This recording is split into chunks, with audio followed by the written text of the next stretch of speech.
Assalamualaikum warahmatullahi wabarakatuh. Kami merupakan konsultan arsitektur dari Nexa Arts dengan slogan kami to the next level. Lanjut.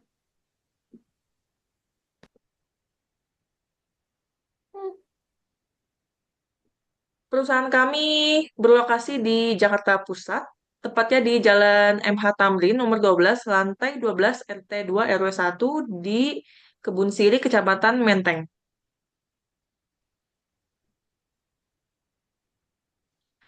Jadi Nexa Arts itu adalah bukan PT, bukan CV, tapi merupakan konsultan arsitektur. Kami berinovasi dalam menciptakan desain yang tidak hanya memikirkan estetika dan fungsi, tetapi juga kami memiliki inovasi dalam mendesain futuristik. Lalu, tidak hanya itu, kami juga memanfaatkan teknologi terbaru dalam mengikuti tren global, sehingga Nexa Arts juga berkomitmen untuk menciptakan lingkungan yang inovatif, efisien, dan selaras dengan kebutuhan. Tidak hanya itu, konsultan kami juga berkolaborasi erat dengan klien dan tim yang profesional, sehingga hasil desain yang kami ciptakan tidak hanya indah, tetapi juga fungsional dan berdaya guna dalam jangka yang panjang.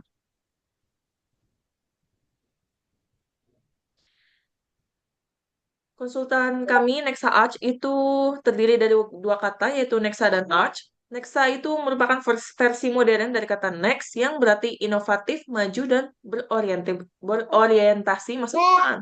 Sedangkan Arch itu sendiri merupakan singkatan dari arsitektur. Berarti Nexa Arch itu merupakan konsultan di bidang arsitektur yang mengedepankan inovasi yang maju dan berorientasi masa depan.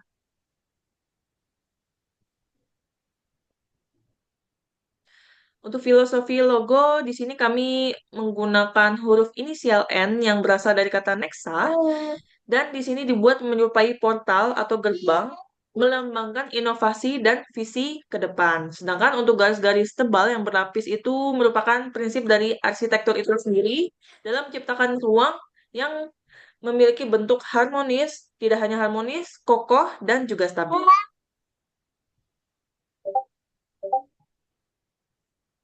Berikut visi misi konsultan kami. Visi kami yakni selalu ingin selangkah lebih maju dalam menghadirkan desain yang inovatif, berkelanjutan, dan juga penuh dengan visi di masa depan. Lalu kemudian kami di sini juga punya 5 misi. Yang pertama itu inovasi yang berkelanjutan, sehingga kami selalu beradaptasi mengikuti teknologi dan tren masa kini. Tidak hanya itu, kami juga menerapkan prinsip ramah lingkungan dalam setiap proyek kami, sehingga ruang yang kami ciptakan juga efisien. Tidak hanya itu, kami juga memikirkan kualitas dan presisi, sehingga hasil desain kami juga fungsional dan berkualitas tinggi. Lalu, konsultan kami juga berkolaborasi dengan para profesional sehingga pendekatannya jadi lebih transparan dan profesional. Lalu juga kami melihat visi ke depan sehingga membangun desain yang kami buat juga berorientasi pada perkembangan masa depan. Berikut anggota dari konsultan kami. Saya sendiri merupakan Direktur Utama Cita Kani Dewi. Lalu ada Kepala Divisi Arsitektur yaitu Zaskia Putri Narasya. Saya juga punya manajer proyek yaitu Meisya Nabila Widiati dan ada divisi interior yaitu Van Belovin. Lanjut, lanjut lagi.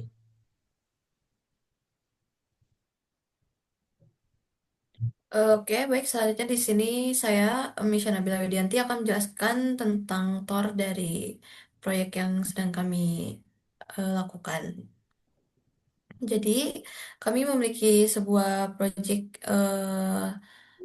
untuk merancang retail dari sebuah brand Innisfree yang merupakan sebuah perusahaan perawatan kulit dan kosmetik asal Korea Selatan yang berada di bawah naungan Amore Pacific Corporation yang merupakan salah satu konglomerat kecantikan terbesar di Asia.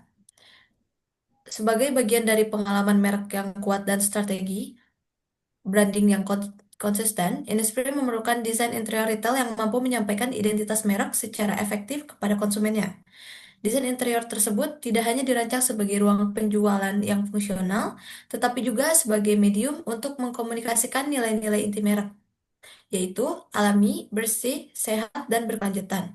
Oleh karena itu, proyek ini menekankan konsep merek kecantikan yang ramah lingkungan, yang terinspirasi oleh keindahan alam Pulau Jeju, terutama elemen-elemen seperti air terjun, bebatuan, pepohonan, serta pencahayaan alami.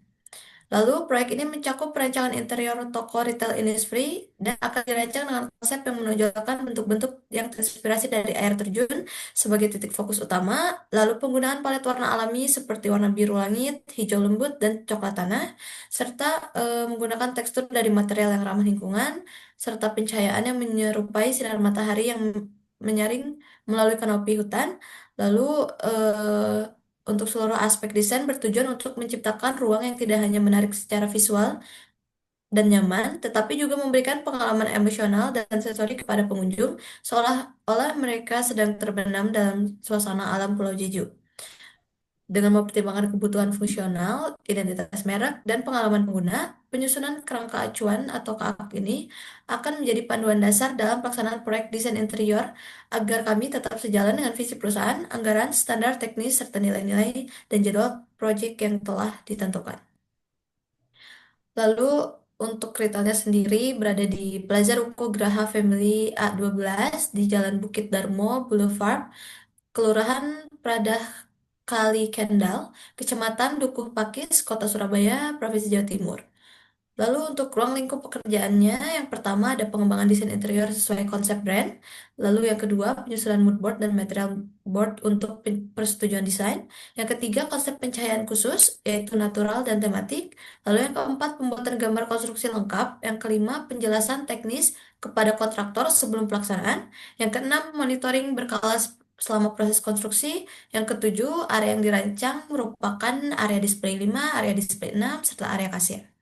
Lalu untuk konsep yang akan kami terapkan yaitu karena brand Innisfree mengusung konsep eco-friendly beauty brand, sehingga kami akan menggunakan bahan-bahan alami yang dan berkelanjutan serta ramah lingkungan sebagai bagian dari komitmen terhadap keberlanjutan Innisfree untuk menjalankan berbagai program seperti daur ulang kemasan, pengurangan jejak karbon serta pelestarian lingkungan.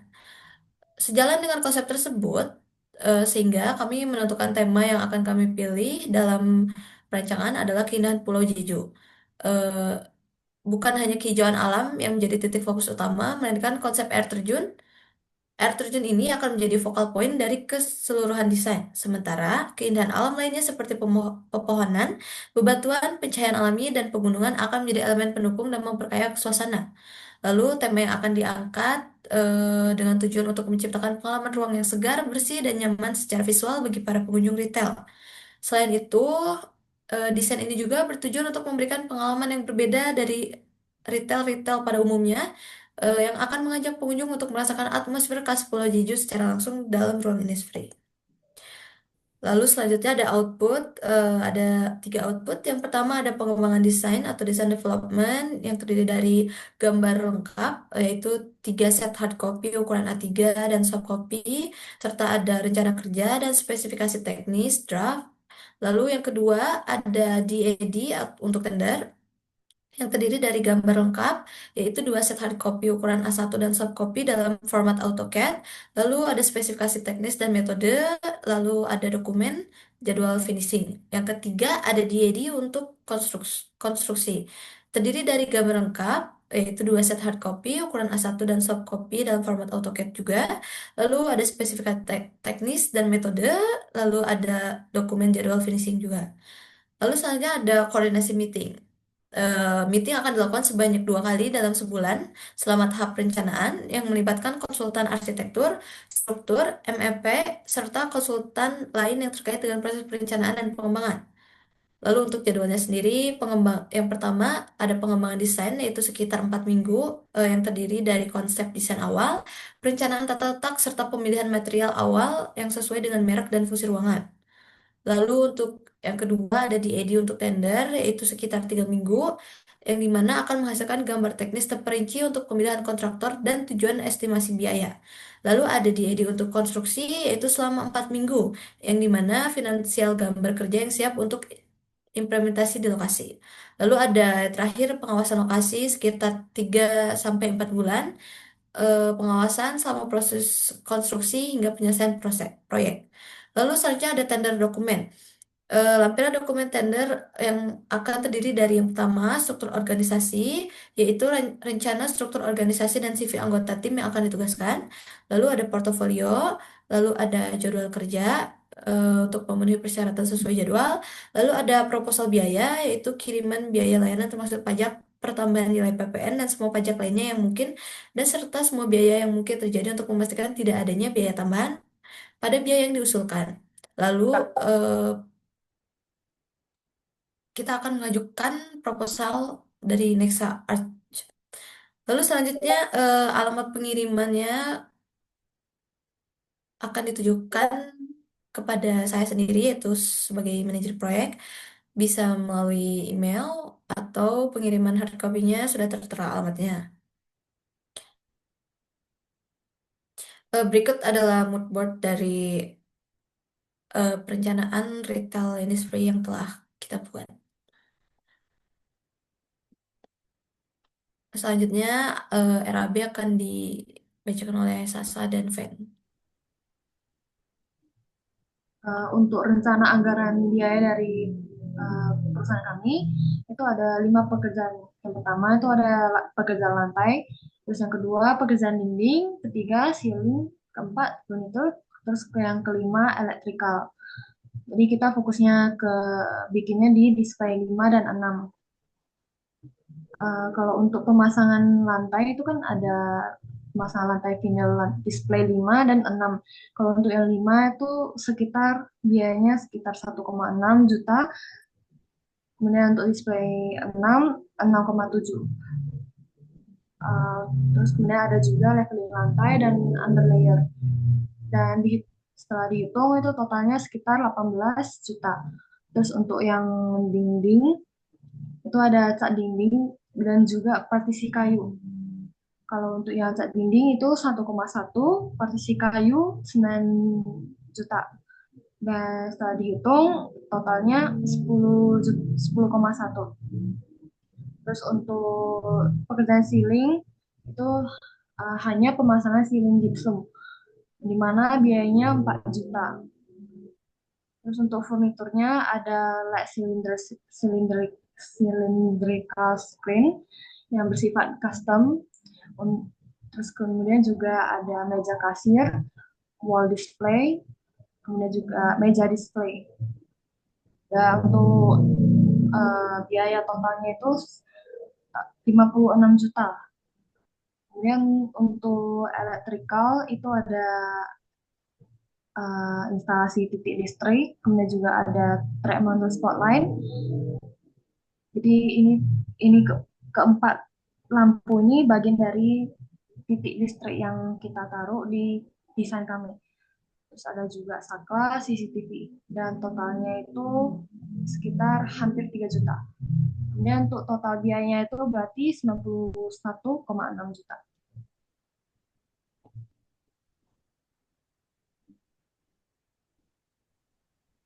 Selanjutnya akan dibacakan oleh Sasa. Saya akan menjelaskan rekapitulasi harga dan jadwal pelaksanaan.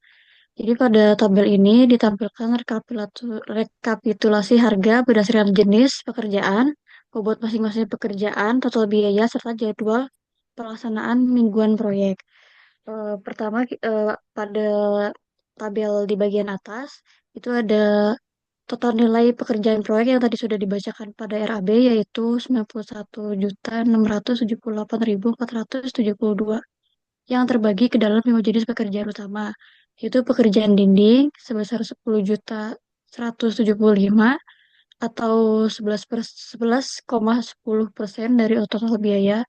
Lalu pekerjaan ceiling sebesar 4.268.000 atau sebesar 4,66%. Pekerjaan lantai sebesar 18.367.000 atau 20,03%. Pekerjaan furnitur itu paling banyak dengan nilai terbesar yaitu 56 juta atau 61,08%. Dan pekerjaan elektrikal sebanyak 2.866 atau 3,13%. Selanjutnya pada bagian bawah tabel terdapat rencana waktu pelaksanaan selama 8 minggu. Tiap pekerjaan memiliki distribusi bobot penyelesaian mingguan yang berbeda-beda, yang digambarkan secara bertahap mencapai 100%. Eh, Misalnya di pekerjaan dinding, kita mulai dari minggu pertama hingga minggu keempat, dan seterusnya. Lalu yang paling lama yaitu pekerjaan furnitur, karena bobotnya paling banyak, kita mulai dari minggu pertama hingga minggu ketujuh. Lalu rencana fisik kumulatif menunjukkan progres akumulasi pekerjaan setiap minggu dimulai dari 20% di minggu pertama hingga mencapai 100% di minggu 8. Jadi dari data ini kita bisa memantau perkembangan proyek secara terstruktur berdasarkan biaya dan waktu, dan juga memastikan bahwa setiap tahapan pekerjaan berjalan sesuai rencana dan target penyelesaian.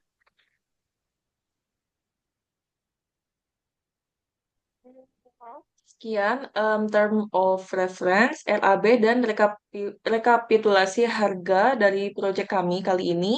Jika kalian berkenan ingin tertarik mengikuti proyek kami kali ini, bisa mengirimkan email kepada manajer kami, yaitu Meisha Nabila Widianti, dan deadline-nya kami tunggu hingga 2 minggu ke depan. Sekian, wassalamualaikum warahmatullahi wabarakatuh.